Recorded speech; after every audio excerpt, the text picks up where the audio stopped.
Alors, donc, un certain Marc R, un secrétaire d'une très grande association de non, des bienfaiteurs, donc ceux qui sont là pour la démocratie, pour la liberté, et donc pour qui luttent contre les méchants dictateurs sanguinaires sur la tête desquels ils balancent des gentilles bombes démocratiques. Voilà, donc je parle bien de l'OTAN. Voilà, donc le secrétaire de cette petite, je veux dire, association a dit, donc à Davos, qu'il fallait absolument continuer la guerre avec les Russes. Sinon, donc, l'Occident allait perdre plusieurs trillions de dollars. Voilà. Plusieurs trillions de dollars. C'est énorme, c'est énorme. Moi qui ai pensé que c'était pour la démocratie. T'es cornichon, quoi. Pardon? Ah, bonjour déjà. Bonjour les enfants. Qu'est-ce que tu veux dire par ça? Non, mais tu crois vraiment que c'était pour la démocratie? Ben, pourquoi d'autre? Hein?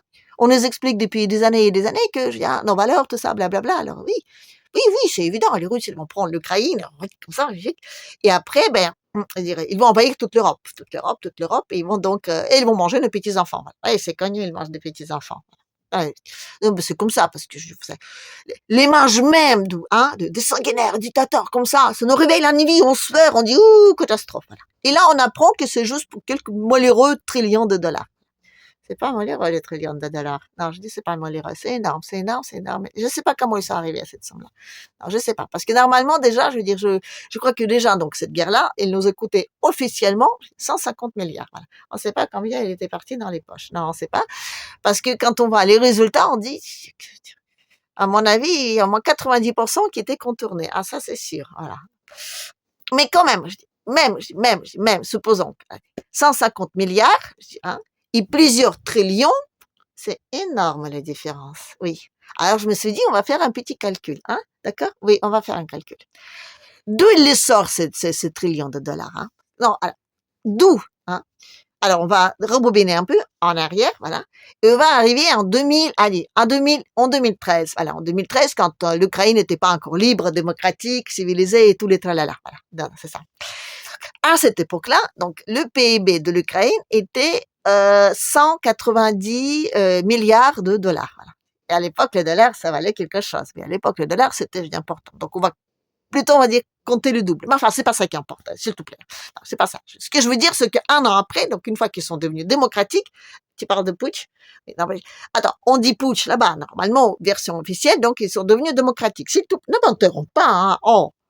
Donc, une fois qu'ils sont devenus démocratiques, oui, putsch, et en un an, ils ont perdu la moitié.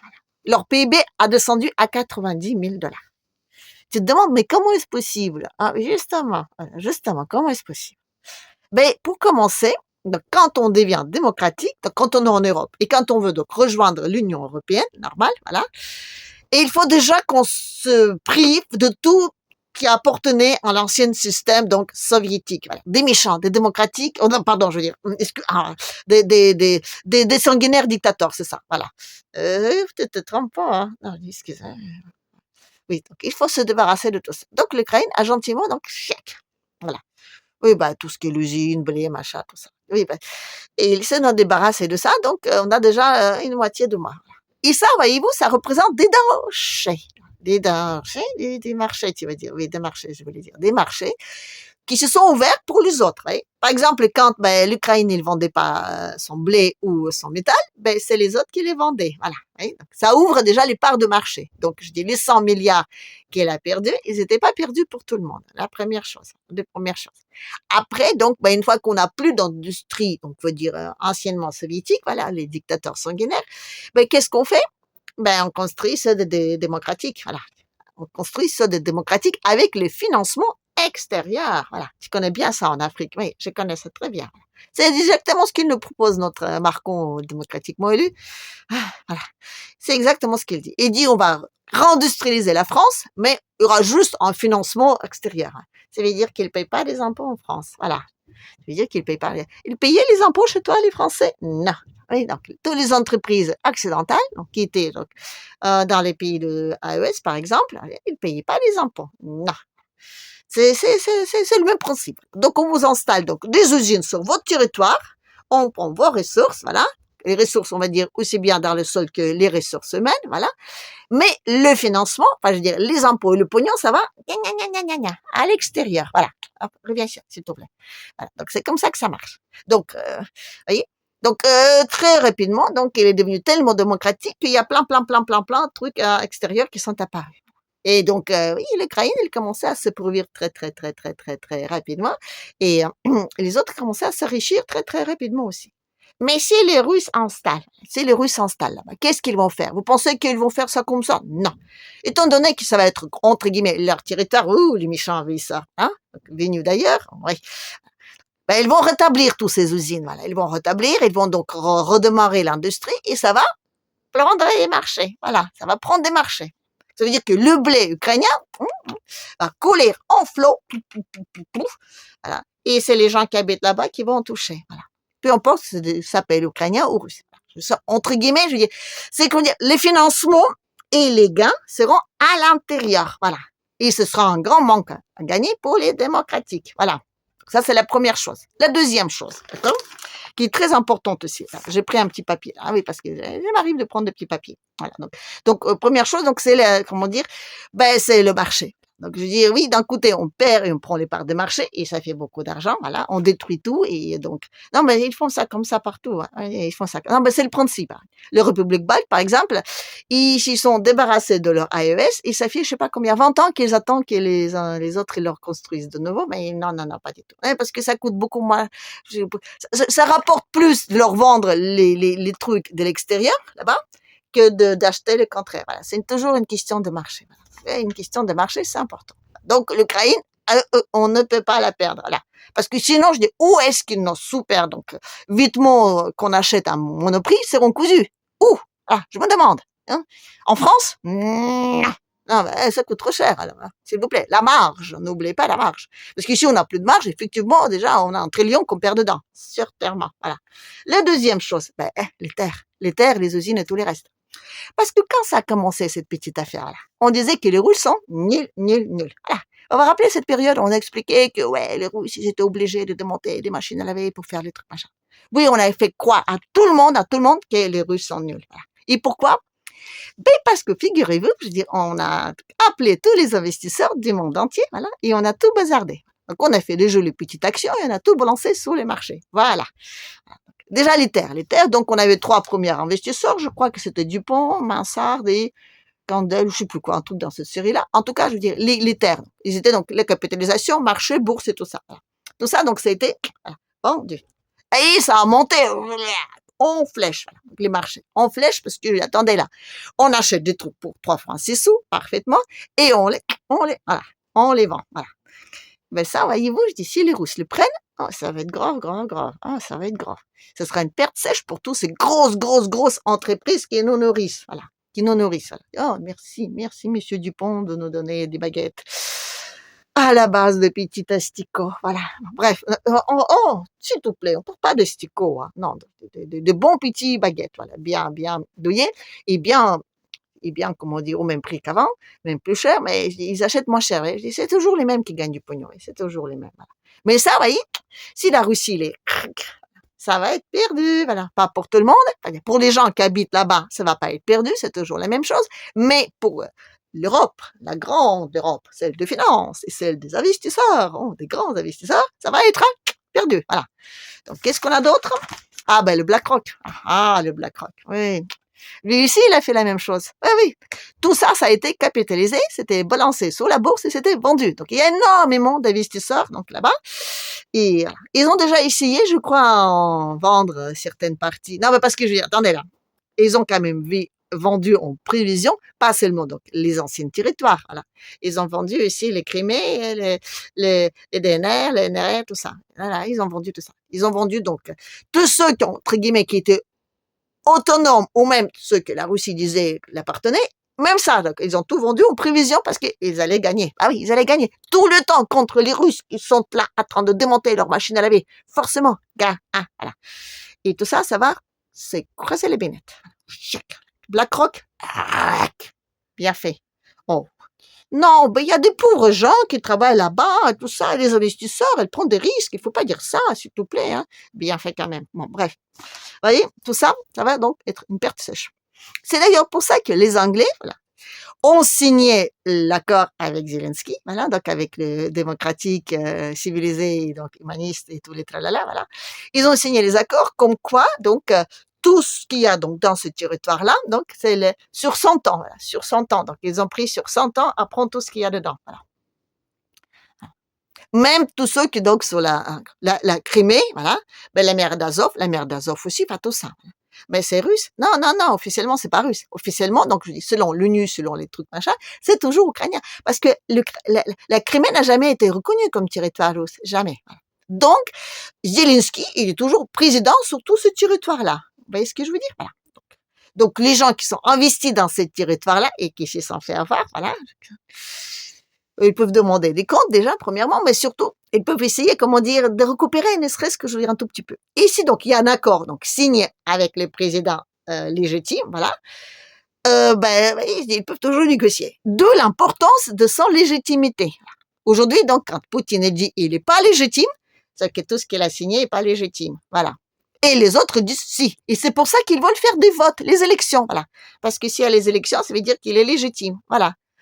Poutine dit que les seules personnes légitimes là-bas, donc c'est le président de Rada, voilà, c'est leur parlement à eux, voilà, aux Ukrainiens, et les démocratiques, ils disent que non, c'est leur président. Et c'est pour ça qu'il faut absolument donc faire des élections, parce que les élections, ça va le légitimer, en tout cas sur le moment là, je dis, où il a signé tous ces papes-là. Voilà, une sacrée arnaque.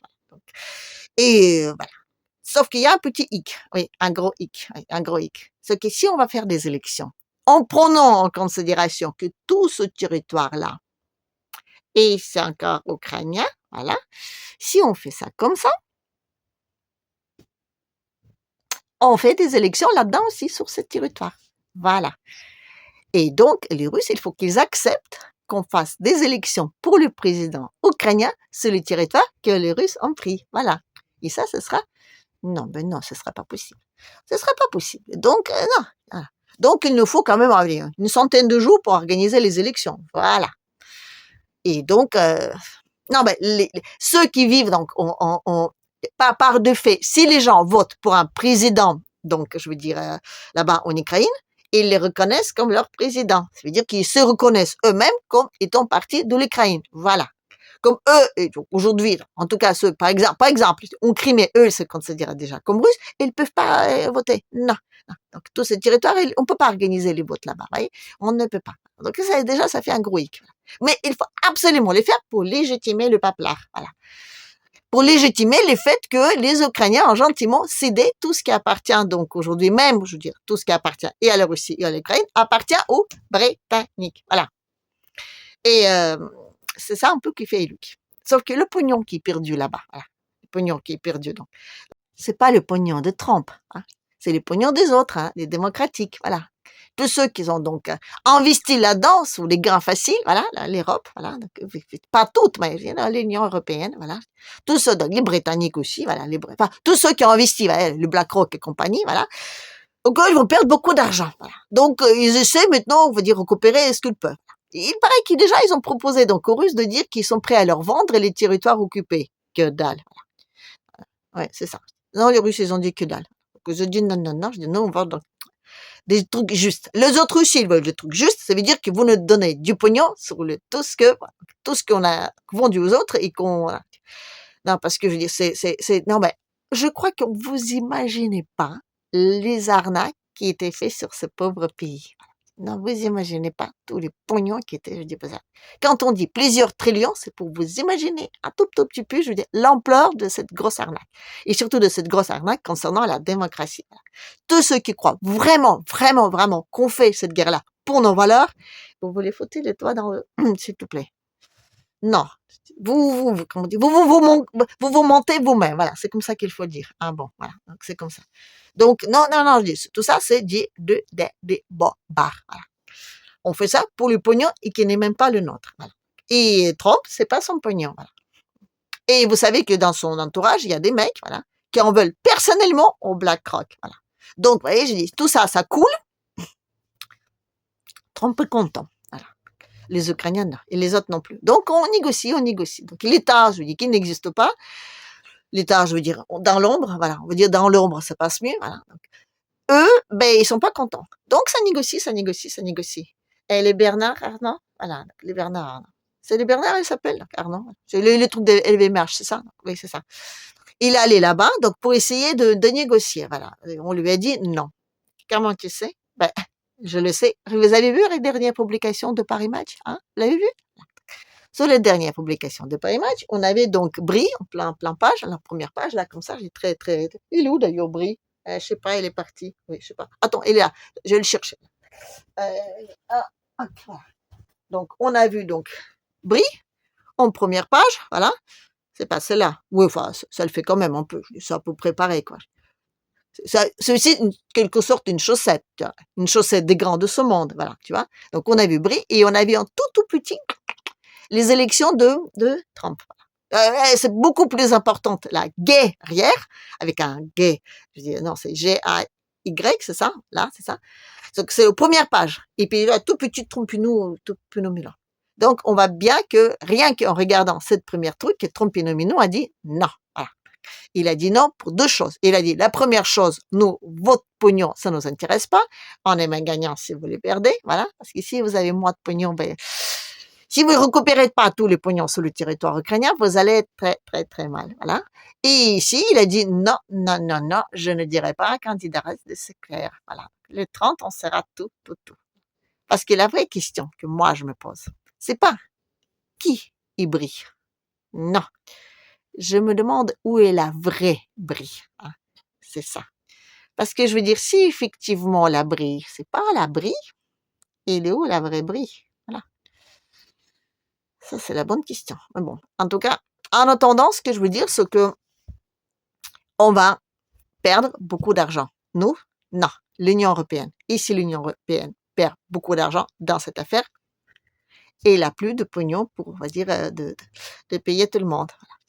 Et il n'a plus, je veux dire, des moyens de ses ambitions. Il les a déjà pas, voilà, des ambitions militaires, mais même les ambitions financières, ça va.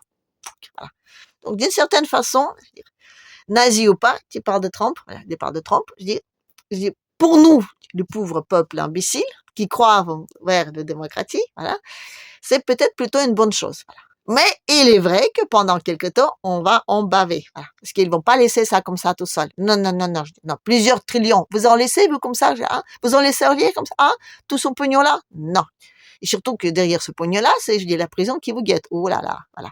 Donc, du coup, ben oui, ils vont se battre jusqu'au dernier Européen. Voilà. Et c'est à nous.